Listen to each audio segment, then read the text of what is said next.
প্রায় সব জায়গায় চাঁদাবাজির প্রবণতা দিন দিন বেড়েই চলছে। নির্বাচিত সরকার নাই বলে দেশে এমনটা হচ্ছে বলে অনেকেই মনে করেন। চাঁদাবাজ থেকে বাঁচার উপায়ও তাদের শাস্তি কি? নির্বাচন হলে চাঁদাবাজি বন্ধ হবে এইটা হলফ করে নিশ্চিত করে কেউ বলতে পারেন না। কারণ বিগত 16 বছরে যেভাবে হোক একটি সরকার ছিল, নিজেরা তারা দাবি করত তারা নির্বাচিত সরকার। তাদের আমলে কি পরিমাণ নীরব চাঁদাবাজি হয়েছে এটা সবারই জানা। সুতরাং এটি একটি ভিত্তিহীন কথা। নির্বাচিত হলে চাঁদাবাজি বন্ধ হবে, বরং যারা নির্বাচিত হবেন তারা নির্বাচিত হওয়ার আগেই চাঁদাবাজির কাজ চালিয়ে যাচ্ছেন। এটা আরও প্রমাণিত হয় যে যদি পরিপূর্ণ শক্তি নিয়ে ক্ষমতায় কেউ যেতে পারে তাহলে চাঁদাবাজির মাত্রা বেড়ে যাওয়ার সম্ভাবনা রয়েছে। যদি দলের নেতাকর্মীদেরকে নিয়ন্ত্রণ করা না যায়, চাঁদাবাজকে কঠোর হাতে নিয়ন্ত্রণ করা না যায়, শুধু নির্বাচনই এটার সমাধান হবে বলে আমরা মনে করি না। বরং এটা হবে নির্যাতনের জন্য আরেকটি নতুন মাধ্যম, চাঁদাবাজির জন্য নতুন ব্যবস্থাপনা। এজন্য এ বিষয়ে সবাইকে সচেতন হওয়া উচিত।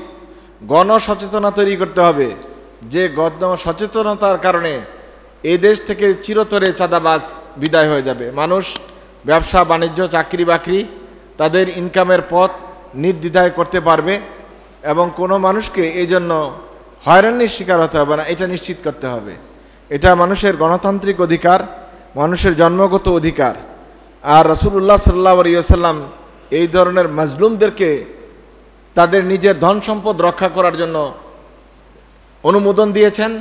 এমনকি এক হাদিসে রাসূল সাল্লাল্লাহু আলাইহি ওয়াসাল্লাম বলছেন, তোমার মাল রক্ষা করতে গিয়ে যদি তুমি মৃত্যুবরণ করো তাহলে সেটা আল্লাহ তাআলার কাছে শহীদের মর্যাদা লাভ করার ব্যবস্থা আল্লাহ রাব্বুল আলামিন করবেন। সুতরাং চাঁদাবাজকে টাকা দিয়ে কেউ নিজের সম্পত্তি থেকে বঞ্চিত হওয়া অথবা নিজের ব্যবসা বাণিজ্যে লোকসান দেওয়ার কোনো সুযোগ নাই। এইটার একটাই পথ আছে, সম্মিলিতভাবে চাঁদাবাজদের বিরুদ্ধে ঐক্যবদ্ধভাবে প্রতিবাদ তৈরি করা। মহল্লায় মহল্লায়, পাড়ায় পাড়ায় এরকম একটা কমিটি গঠন করা, অথবা বিশেষত যুবকরা এমনভাবে সংগঠিত হওয়া যাতে করে চাঁদাবাজরা চাঁদাবাজি করতে সাহস না পায় এবং তাদেরকে যেখানে যেভাবে পাওয়া যায় সেভাবে প্রতিহত করার ব্যবস্থাই হলো এটা থেকে মুক্তির উপায়। কারণ যারা চাঁদাবাজি করে তারা কোনো ওয়াজ নসিহত শোনে না, তারা আখেরাতেও বিশ্বাস করে না, তারা আল্লাহ তাআলার কাছে জবাবদিহি করতে হবে এই অনুভূতিও তাদের মাঝে নাই। সুতরাং তাদেরকে নিয়ন্ত্রণে আনার রাস্তা একটাই, যারা যেরকম চাঁদাবাজি যেই মাত্রায় যে শক্তিতে করে এর চেয়ে অতিরিক্ত শক্তি বল প্রয়োগ করে তাদেরকে এই কাজ থেকে বিরত করে দেওয়া।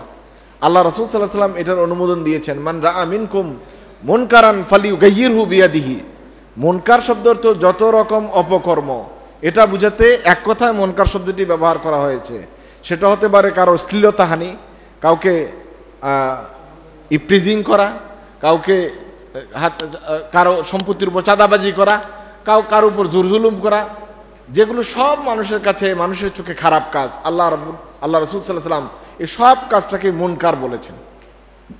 কোনো মানুষ তো, একজন সুস্থ মস্তিষ্কের মানুষ তো চাঁদাবাজিকে সমর্থন দেয় না, তাহলে এটা মুনকার কাজ, এটা অসৎ কাজ, খারাপ কাজ। এই অসৎ কাজ, খারাপ কাজ থেকে বিরত থাকার জন্য, বিরত রাখার জন্য যাদের গায়ে শক্তি আছে, যাদের সামর্থ্য আছে, তারা এটাকে হাত দিয়ে পাল্টে দেওয়ার ব্যবস্থা গ্রহণ করাই উচিত।